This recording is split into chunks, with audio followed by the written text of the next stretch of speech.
1979 সাল ইরানে শাহ মোহাম্মদ রেজা পাহলভির পতন হয়েছে আর সূচনা হয়েছে ইসলামী প্রজাতন্ত্রের। এর নেতৃত্বে ছিলেন ইরানের সাবেক সর্বোচ্চ ধর্মীয় নেতা আয়াতুল্লাহ রুহুল্লাহ খোমেনি।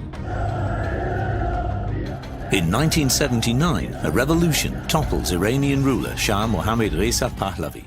মূলত সম্রাট রেজা পাহলভি ছিলেন পশ্চিমাপন্থী। তার শাসনমলে বেশ কিছু সামাজিক ও রাজনৈতিক সংস্কার আনলেও সেগুলো ছিল ইসলামী মূল্যবোধ বিরোধী। বিশেষ করে নারীদের হিজাব বা ইসলামী পোশাককে নিরুৎসাহিতকরণ, পশ্চিমা পোশাক পরিধানকে আধুনিকতার প্রতীক হিসাবে তুলে ধরা, যা রক্ষণশীল মুসলিম নারী পুরুষদের মধ্যে ব্যাপক ক্ষোভ তৈরি করেছিল। এমনকি ধর্মীয় শিক্ষার পরিবর্তে পশ্চিমা শিক্ষানীতি চাপিয়ে দেওয়া, ইসলামী মাদ্রাসাগুলোর গুরুত্ব কমিয়ে দেওয়া এবং ইসরায়েল ও যুক্তরাষ্ট্রের সাথে সুসম্পর্ক, এগুলো ইরানের জনগণের মধ্যে ধীরে ধীরে অসন্তোষের জন্ম দিয়েছিল।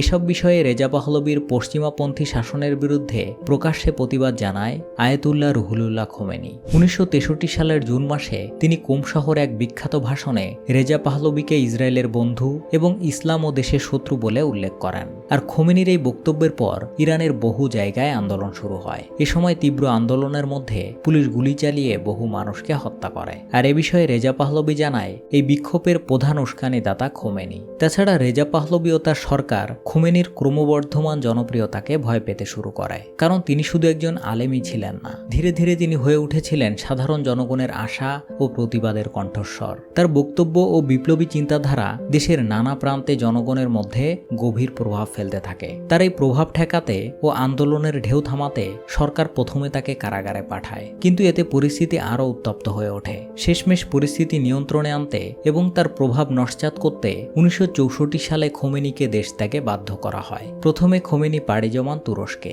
এরপর তিনি আশ্রয় নেন ইরাকের নাজাব শহরে, যা শিয়া ইসলামের একটি গুরুত্বপূর্ণ কেন্দ্র। সেখানে অবস্থানকালেই তিনি তার বিপ্লবী চিন্তা ও ইসলামী রাষ্ট্র ব্যবস্থার ভিত্তি গড়ে তোলেন। তার বিখ্যাত বক্তৃতা ও লেখা, বিশেষ করে হুকুমতে ইসলামিয়া, এই সময়ে রচিত হয়, যা পরবর্তীতে ইসলামী বিপ্লবের ভিত্তি হিসাবে কাজ করে। তবে 1978 সালে ইরাক সরকার রেজা পাহলভির চাপের মুখে খোমেনিকে দেশ ত্যাগে বাধ্য করে। সে সময় ইরাকের প্রেসিডেন্ট ছিলেন সাদ্দাম হোসেন। এরপর খোমেনি আশ্রয় নেন ফ্রান্সের প্যারিসে। সেখান থেকে তিনি আন্তর্জাতিক গণমাধ্যম ও বিভিন্ন যোগাযোগ প্রযুক্তি ব্যবহার করে তার বিপ্লবী বার্তা ইরান সহ সারা বিশ্বে পৌঁছে দিতে সক্ষম হন, কারণ তার বক্তৃতাগুলো প্যারিসে রেকর্ড হতো ক্যাসেট টেপে। এরপর সেগুলো ইরানে গোপনে পাচার করা হতো।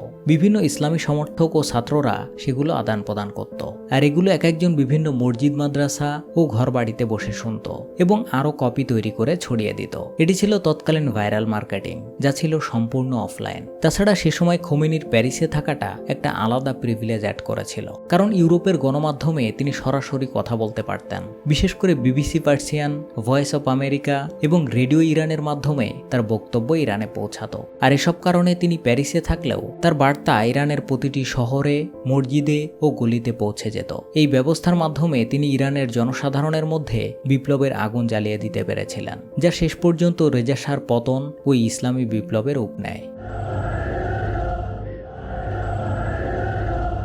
এরপর 1979 সালে দীর্ঘ 15 বছরের নির্বাসন শেষে খোমেনি প্যারিস থেকে ইরানের রাজধানী তেহরানে ফিরে আসেন। একই বছরের ফেব্রুয়ারির মধ্যেই রেজা শাহের সমর্থিত সরকার ভেঙে পড়ে এবং খোমেনি একটি অস্থায়ী বিপ্লবী সরকার গঠনের ঘোষণা দেন। এর ফলস্বরূপ এপ্রিলে এক গণভোটের মাধ্যমে ইরানকে ইসলামিক রিপাবলিক অব ইরান ঘোষণা করা হয়। এতে 98% মানুষ সমর্থন দেয়। এভাবে 1979 সালের শেষে নতুন একটি ইসলামী সংবিধান প্রণীত হয়, যেখানে খোমেনিকে সর্বোচ্চ ধর্মীয় নেতা হিসাবে ঘোষণা করা হয়। বিপ্লবের পর বহু প্রাক্তন সরকারপন্থী কর্মকর্তা, সেনা ও গোয়েন্দা সংস্থার সদস্যকে বিচারের মুখোমুখি করা হয়। এতে অনেকেরই মৃত্যুদণ্ড হয়। দেশ জুড়ে ইসলামী বিপ্লবী আদালত গঠিত হয়। ইসলামী পোশাককে বাধ্যতামূলক করা হয়। ইসলামী আইন অনুযায়ী বিচার ব্যবস্থা চালু হয়। মদ, গান, সিনেমা, পশ্চিমা পোশাক ইত্যাদির উপর কঠোর বিধিনিষেধ জারি হয়। 1989 সালের 3 জুন রুহুল্লাহ খোমেনি মৃত্যুবরণ করেন। তিনি 1979 সাল থেকে 1989 সাল পর্যন্ত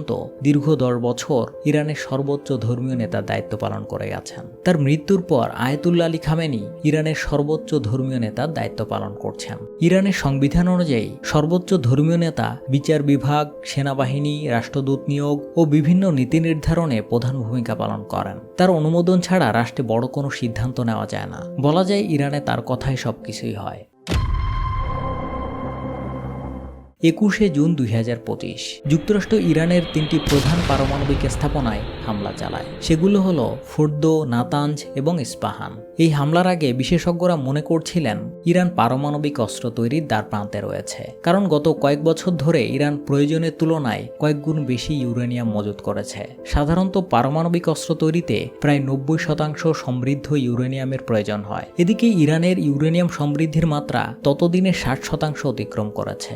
বলে রাখা ভালো, এই উচ্চমাত্রা সমৃদ্ধ ইউরেনিয়াম পারমাণবিক অস্ত্র তৈরির গুরুত্বপূর্ণ উপাদান হিসেবে ব্যবহৃত হয়। জাতিসংঘের ধারণা, ইরানের কাছে যে পরিমাণ ইউরেনিয়াম মজুদ রয়েছে তা দিয়ে প্রায় 6 থেকে 10টি পারমাণবিক বোমা তৈরি সম্ভব। এজন্য ইসরায়েল এবং তাদের মিত্র যুক্তরাষ্ট্রের মাথা ব্যথার কারণ হয়ে দাঁড়িয়েছিল, যার কারণে ইরানের উপর যুক্তরাষ্ট্র এবং পশ্চিমা দেশগুলোর বিভিন্ন স্যাংশনের পাশাপাশি যুক্তরাষ্ট্র সরাসরি ইরানের উপর হামলা চালায়, যাতে করে ইরানকে পারমাণবিক অস্ত্র তৈরিতে দূরে রাখা যায়। তবে যুক্তরাষ্ট্র হামলা করতে পারে এই আশঙ্কায় ইরান তাদের পারমাণবিক স্থাপনাগুলোর মধ্যে যেসব গুরুত্বপূর্ণ উপাদান ছিল সেগুলোকে আগে থেকেই অন্য জায়গায় সরিয়ে নিয়েছিল। ইরানের আয়তন প্রায় 16.5 লক্ষ বর্গ কিলোমিটার। এর বিচিত্র ভৌগোলিক অবস্থান তাকে একটি প্রাকৃতিক দুর্গে পরিণত করেছে। এর উত্তরে রয়েছে বিশাল কাস্পিয়ান সাগর ও ককেশাস অঞ্চলের পর্বতমালা, যা রাশিয়া ও মধ্য এশিয়ার দেশগুলোর সঙ্গে একটি প্রাকৃতিক সীমানা তৈরি করেছে। দক্ষিণে রয়েছে পারস্য উপসাগর ও ওমান উপসাগর, যেখান দিয়ে বিশ্বের 1/3 তেল সরবরাহ করা হয়। এই অঞ্চলে ইরানের উপস্থিতি তাকে কৌশলগতভাবে এক অপ্রতিরোধ্য শক্তিতে পরিণত করেছে, বিশেষ করে হরমুজ প্রণালী নিয়ন্ত্রণ করার জন্য।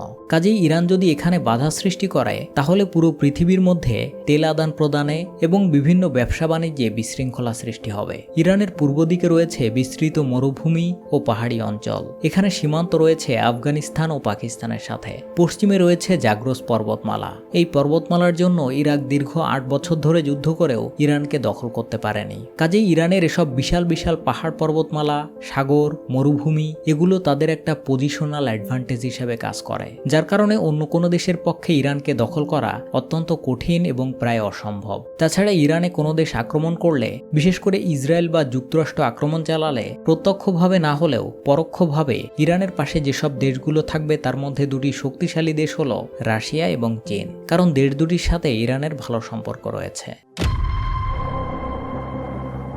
মধ্যপ্রাচ্যে ইরানের একটি গুরুত্বপূর্ণ কূটনীতি হল বিভিন্ন দেশের সশস্ত্র গোষ্ঠীর সাথে সুসম্পর্ক বজায় রেখে নিজেদের প্রভাব বিস্তার করা। বিশেষ করে ফিলিস্তিনের হামাস, লেবাননের হিজবুল্লাহ এবং ইয়েমেনের হুতি অন্যতম।